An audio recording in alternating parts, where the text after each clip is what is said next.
Let's talk about JQL.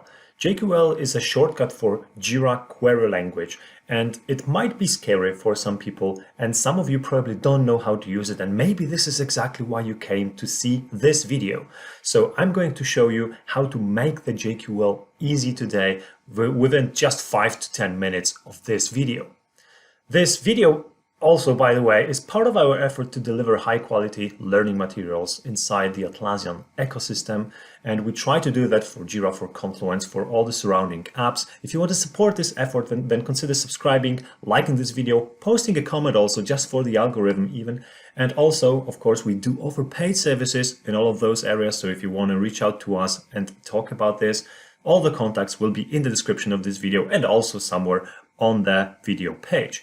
Now, today I'm in a traveling mode, therefore no camera, therefore maybe the sound quality will be tiny touch worse, but we are still here to deliver, and we are going to talk about the JQL. So the screen I'm looking at right now is a screen that you can get to by going to filters and then advanced issue search. This is a great place for you to search for issues inside your instance. If you have thousands of those issues, this will definitely be the place that will help you find the ones that you're looking for.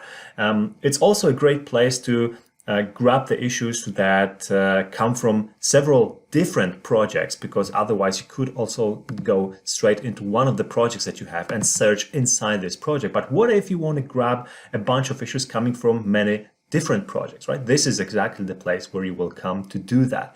Also, this is the place where you will be able to save your filters that you can use for later search, so that you don't have to input the complicated queries every single time you want to search for something. So that's definitely helpful as well. But this video is not about filters. It's actually about the JQL. So the JQL, Jira Query Language, is a language that you can use to search for issues in, let's call it, a complicated way. Okay, so if you have a very difficult type of a search that you want to run through your whole database, JQL is probably the best way to achieve that.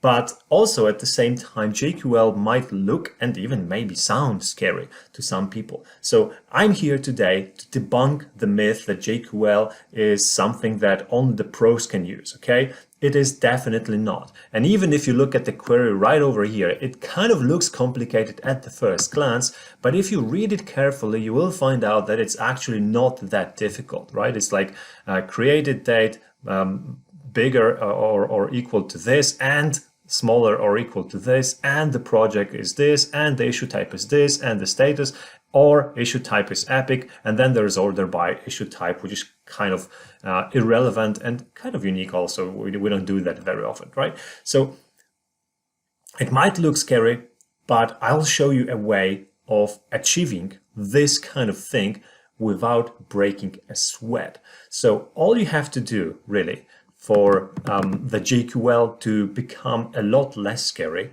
is to play around with the search mechanism a little bit. And the best way of doing this is exactly that. So I'm going to get rid of this and I'm going to switch to the basic search, okay? So this is how the basic search looks like, and this is the switch here back to JQL, right? So on the right-hand side of the search button, you will always have this link that will allow you to switch between those two different views, okay? And now this simplified search, it's called simplified, but it's also still quite powerful. So check this out. I can go over here and I can say, okay, which project am I looking for? Okay, and I can select several projects from the list over here. For example, these two, right? Then I can say, okay, which issue type I'm interested in. And I can say, I'm interested in epics, I'm interested in stories. These are the two. What statuses am I interested in? You might have a different list of statuses over here because we are mostly using those three on our test instance. So I'll say, okay, I'm looking for the tasks that are in progress, right? Which person they are assigned to. And then which text it contains. You can also input the text if you remember some text from the task or story, user story that you're looking for. This is the place to input it. And then there is a button called More that will allow you to do even more amazing thing, right? So look at how many fields you can choose from over here and how many different stuff is available for you as a person that is searching for something, right? So I can go, for example, and say, okay, I'm looking for due date. I'm looking for a due date. and I actually want to say that the due date is in the next days 3, right? Or is overdue, right? So if the due date is in the next 3 days or is overdue, this is exactly what I'm looking for. Update. Everything might disappear here exactly because I'm not really using due date on this instance.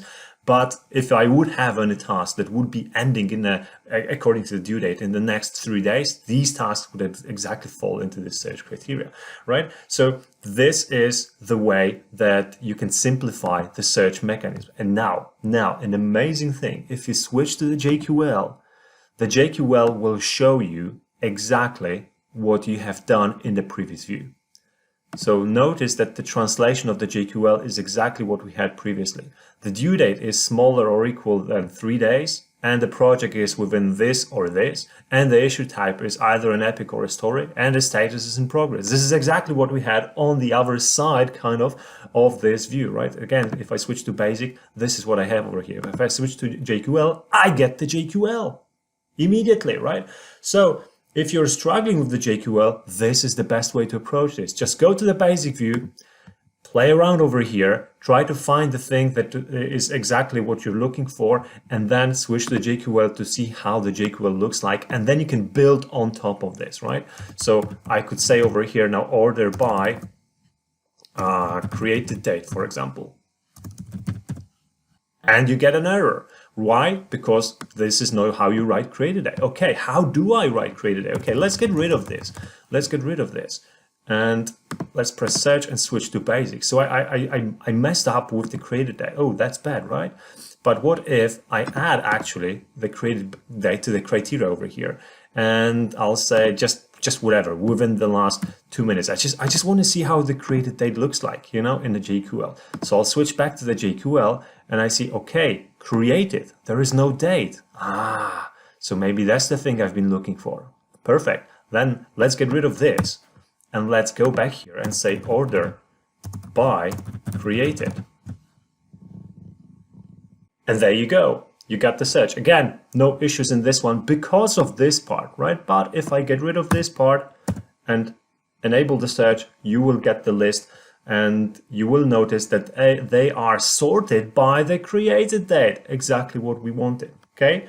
So don't be shy, play around, and you will find out many interesting things. But I'm not going to just leave you with that. Another thing that I'm super eager to show you is that many years ago, Atlassian has actually created a JQL cheat sheet, okay? So this is it. This is the cheat sheet. It's just 2 pages, and this shows you the basics of actually using the JQL. It shows you how it should look like in terms of the query fields, query operator, query values, what other elements you can include in a query.